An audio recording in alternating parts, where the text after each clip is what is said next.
आणि आपल्या सर्वांना आणि उपस्थित सर्व भगिनी आणि बंधूंनो, पहिल्यांदा तर मी नागपूर जिल्हा भारतीय जनता पक्षाचं अतिशय मनापासून अभिनंदन करतो की आपण सगळ्यांनी या निवडणुकीमध्ये एक अभूतपूर्व अशा प्रकारचा विजय मिळवला आणि 27 पैकी 22 नगरपालिका भाजपच्या झेंड्याखाली आपण जिंकलो।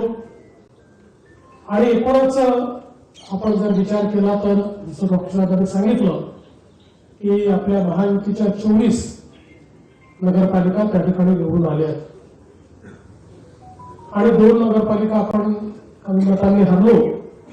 पण मला असं वाटतं की अतिशय उत्तम अशा प्रकारचा निकाल आपल्याला मिळालाय आणि म्हणून नागपूर जिल्ह्याच्या सर्व नगरपालिका क्षेत्रातील मतदार भगिनी आणि बंधूंचं मी त्यांचे मनापासून धन्यवाद देतो, त्यांचे आभार मानतो की त्यांनी हा विश्वास भारतीय जनता पक्षावर दाखवला।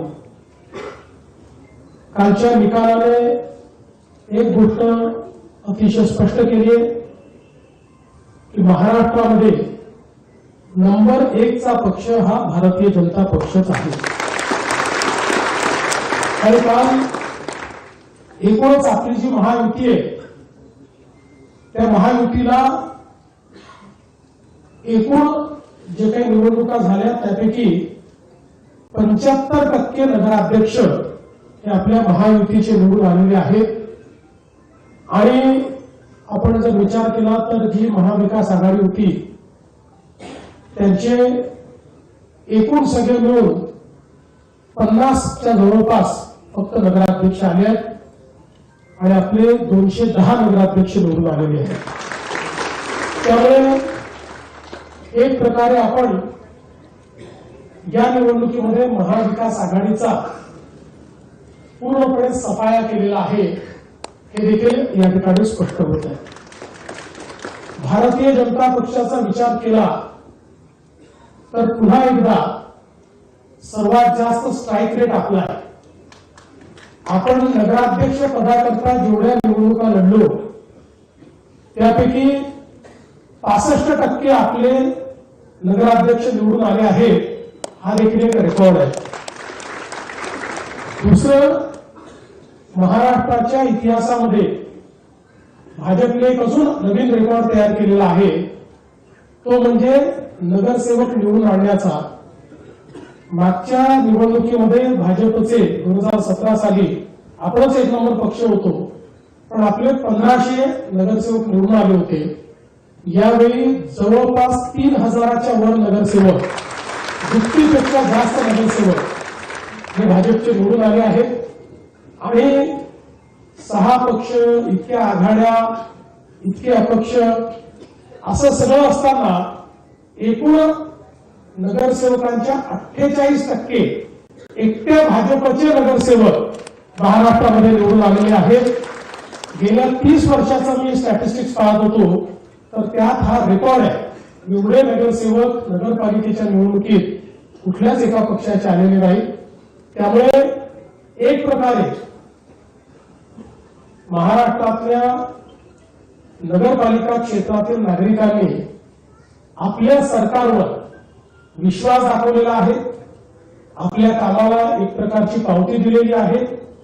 आणि विशेषतः देशामध्ये आपले नेते माननीय नरेंद्र मोदीजी यांनी विश्वास आणि विकास याचं जे राजकारण तयार केलेलं आहे त्याला प्रतिसाद हा प्रत्येक निवडणुकीमध्ये त्या ठिकाणी मिळतो आहे।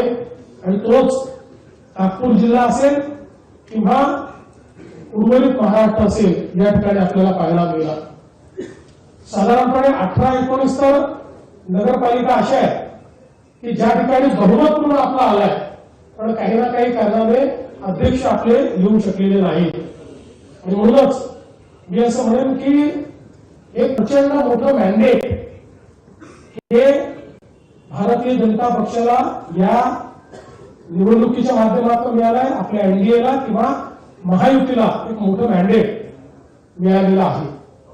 आज आपण नागपूर जिल्ह्याचा विचार केला तर ज्या प्रकारे अभूतपूर्व अशा प्रकारचा विजय आपला झालेला आहे, मला असं वाटतं की हा नागपूर जिल्ह्याच्या इतिहासातही एक प्रकारे अनेक विरोधकांचे किल्ले हे पूर्णपणे उद्ध्वस्त झालेले आपल्याला पाहायला मिळत आहेत. आणि जवळजवळ सगळ्या मोठ्या ज्या नगरपालिका आहेत, हे काटोलचा अपवाद सोडला तर सगळ्या मोठ्या ठिकाणी आपण चांगल्या पद्धतीनं निवडून आलेलो आहोत. सावनेरसारखी नगरपालिका आहे की ज्या ठिकाणी काँग्रेस मुक्त अशा प्रकारची ती नगरपालिका आपण तयार केलेली आहे. आणि अशाच वेगवेगळ्या ज्या काही लोक ज्याच्यावर अधिकार सांगत होते असे जेवढे वेगवेगळे विरोधी पक्षाचे नेते आहेत, या सगळ्या नेत्यांच्या त्या बालेकिल्ल्यांना आपल्या या सगळ्या नेत्यांनी एक प्रकारे उद्ध्वस्त करण्याचं काम केलेलं आहे. आणि त्यामध्ये माझ्या समोर बसलेले जे लोक आहेत, आमचे नगरसेवक, नगराध्यक्ष आणि आपले सगळे कार्यकर्ते, यांचा अतिशय मोलाचा वाटा आहे. आणि म्हणून तुमचं सगळ्यांचं मनापासून अभिनंदन करतो. खरं म्हणजे कालपासून मी खूप अभिनंदन स्वीकारलेलं आहे, पण या अभिनंदनाचा खरा वाटेकरी मी नाही किंवा त्याचा खरा मानकरी मी नाही. वाटेकरी नक्की आहे, पण त्याचे खरे मानकरी तुम्ही आहात. तुमच्यामुळे हे सगळं अभिनंदन, या मंचावर बसलेल्या सगळ्या नेत्यांमुळे हे अभिनंदन या ठिकाणी मला स्वीकारायला मिळत आहे. आणि म्हणून तुमच्या सगळ्यांचे मी मनापासून आभार मानतो. कामठी स्थापनेपासून कामठी स्थापनेपासून या ठिकाणी पहिल्यांदा आपण निवडून आलो आणि पुढे मला असं वाटतं की रेकॉर्ड कामठीने केलेला आहे. आणि विशेषतः आपल्या विधानसभेच्या निवडणुकीनंतर बावनकुळे साहेबांनी चंग बांधला होता की आता विधानसभेचा जरा जो काही वचपा आहे, बदला नाही म्हणत मी, पण वचपा हा नगरपालिकेत काढायचा, तर तो निघालेला आपल्याला पाहायला मिळतो कामठीमध्ये. आणि एक ऐतिहासिक विजय हा कामठीने दिलेला आहे. आमच्या वाडीने पण ऐतिहासिक विजय दिलेला आहे. खूप चांगल्या पद्धतीनं त्या ठिकाणी मोठ्या फरकाने आपली सीट जी आहे 10,000च्या वर ही त्या ठिकाणी निवडून आलेली आहे. सारखी आपली जी काही नगरपालिका आहे तिथे प्रचंड मताने आपण सर रामटेक जिल्हा काँग्रेस मुक्त झाला आणि भिवापूर पहिल्यांदा रामटेक जिल्हा जो आहे तो जिल्हा हा काँग्रेस मुक्त झालेला आहे. आणि भिवापूर नगरपालिका पहिल्यांदाच आपली भाजपची निवडून आलेली आहे. आता तुम्ही इतके रेकॉर्ड केले आहे की प्रत्येक रेकॉर्ड सांगायला लागलो तर माझा गोंदिया कॅन्सल करावा लागेल. आता मी तुम्हाला एवढंच आश्वस्त करतो, बावनकुळे साहेब असतील, मी असेल, आपले आमदार असतील, आपले नेतेमंडळ असतील, यांच्या नेतृत्वामध्ये ही जी 27 शहर आहे, भले आपले महायुतीचे 24 असतील, 3 आपले निवडून आले नसतील, पण 27 शहरं जी आहेत, या 27 शहरांमध्ये अतिशय चांगल्या प्रकारचा विकास करायची जबाबदारी ही आम्ही घेतलेली आहे. आणि त्यात आपले जे 22 शहर आहेत ते 22 शहरात मॉडेल शहरं कशी आपल्याला तयार करता येतील हा प्रयत्न आपण करू. इतरही शहरांमध्ये आपण चांगलं काम करू. आणि विशेषतः जे आपल्या प्रधानमंत्र्यांचा संदेश आहे की नागरी जीवन हे चांगलं असलं पाहिजे, त्याच्यामध्ये गुणात्मक परिवर्तन झालं पाहिजे, तशा प्रकारचं परिवर्तन आपण घडवू. तुम्ही एक चांगली सुरुवात केलेली आहे. आता महानगरपालिकेच्या निवडणुका आहेत, त्यामुळे हीच सुरुवात जी आहे ती आता महानगरपालिकेमध्येही आपण त्याचं प्रतिबिंब उमटवू. महानगरपालिका जिंकू, मग त्यानंतर जिल्हा परिषद आहे त्या जिंकू. सगळीकडे हा विजयाचा आपला रथ निश्चितपणे चालू राहील. पण एक गोष्ट निश्चित आहे की कुठल्याही विजयाने आपण त्या ठिकाणी मातणार नाही, माजणार नाही. हा मात्र एक आपला संकल्प आहे. विजय हा आपल्या कामाची पावती आपण समजायची आणि अधिक चांगलं काम कसं करता येईल, अधिक लोकाभिमुख कसं होता येईल, लोकांना अधिक सोयी सुविधा कशा देता येतील, या दृष्टीने आपल्याला येत्या काळामध्ये प्रयत्न करायचा आहे. मी पुन्हा एकदा आपल्या सगळ्यांचं अतिशय मनापासून अभिनंदन करतो. नागपूर जिल्ह्याने जी आमची मान उंच केली त्याबद्दल सगळ्या पदाधिकारी, कार्यकर्त्यांचे, आमदारांचे, पालकमंत्र्यांचे मनापासून आभार मानतो, माझ्या आमदारांचा आभार मानतो.